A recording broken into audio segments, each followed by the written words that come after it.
Spiders have populated the Earth for over 400 million years and were some of the first creatures to leave the water and populate land. From the beginning, flying insects have been the spider's main source of nutrition, forcing the spider to develop various creative methods for catching their prey. The most commonly known is the spider web. The refined webs of protein have more tensile strength than steel and are more flexible than nylon. They can even give the top technical fibers a run for their money. The combination of stability and flexibility gives spider silk maximum points when compared to other fibers. The combination of stability and flexibility gives spider silk maximum points when compared to other fibers. For example, before breaking, spider silk fibers can absorb 3 times as much energy as Kevlar, one of the strongest known synthetic fiber materials. Why then doesn't this amazing material, spider silk, play a more prominent role in engineering and industry? Solutions must be found in order to produce and use this material in large quantities.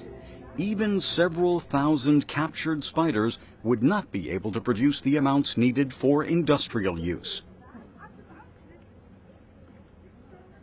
Die Idee war von Professor Scheibel. Hat sich verschiedene Materialien. Yes, it was Professor Dr. Scheibel's idea. He took a look at different materials and the spider fascinated him. Over millions of years, the spider has perfected his web. The special characteristics displayed in the fibers of a spider's web had already been observed thousands of years ago. Their elasticity, resilience, so their pliability. Spider webs are already being used to treat wounds. There are many uses, but until now, no one has been able to produce this material in the lab, and this is the big challenge that he was able to solve at the University TU Munich, which then provided the foundation for a company based on products made from spider silk.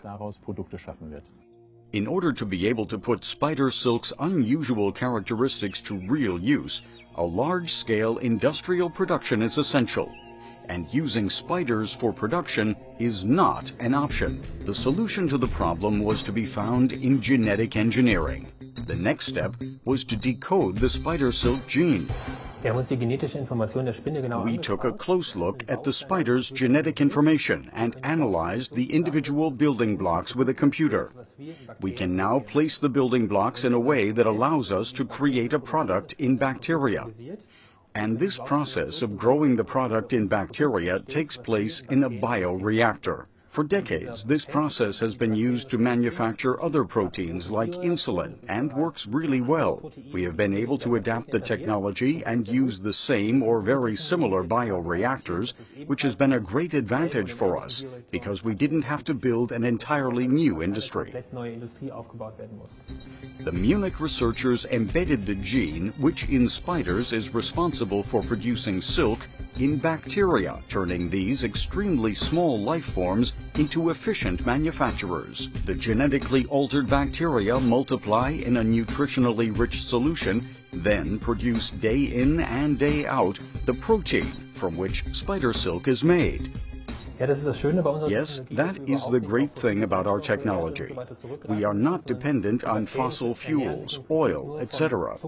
Instead, the bacteria feed on sugar, salt, and a few micronutrients. In other words, they are fairly simple living organisms that proliferate very quickly, a new generation approximately every 20 minutes. Thus, in a relatively short time, we can produce a very large amount of bacteria, and also a very large amount of our small products, which then produce the material for us. First, a method was found to produce spider silk in the needed quantities. Also Amsilk produziert ein Spinnenseitenmaterial, das ist ein Protein, was sehr So Amsilk produces a spider silk material, a very versatile protein, and this is the advantage of this material. We can modify it to fit the wishes of the customer in order to develop new products, to bring new characteristics to an existing product. We can also modify it on many different levels. On the protein sequence level, we can change the sequence, and thereby manipulate the protein's characteristics. We can combine various proteins. We can also manipulate the protein after production and color-code it. Then we can pour protein films, produce woven fabrics and fibers, coat implants, and make technical coatings. And behind each of these uses stands an entire industry requiring completely new characteristics from our special spider silk material. The synthetically produced spider silk protein has long outgrown the research phase and is just waiting to enter production. A long line of interested users are closely watching the progress of this product.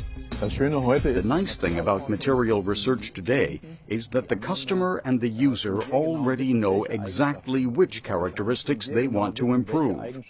This means they come to us with exact specifications and ask the question, can you reach this specification with your material? We place the material on the market and many times already have the data for the customer, can take a look at their suggested technical uses, and can see right away whether this material will work for this customer and their specific idea. In some areas, Amsilk will develop the product and bring it to market ourselves. Research and development are a cost factor not to be underestimated. For good reason, the MIG Fund supports this key technology with its many future possibilities. Well, MIG was naturally a great stroke of luck for us, because we then not only had the financial wherewithal to build our laboratory and drive the whole thing forward, but also simply because they provided us with the corporate expertise and also, of course, the contacts with many other companies who could either help us or become customers. In other words, everything that was important for us. Actually, spider webs in the home are not an appealing prospect. For the company Amsilk, though, it is a lucrative business idea. Amsilk, high-performance materials based on nature's blueprint.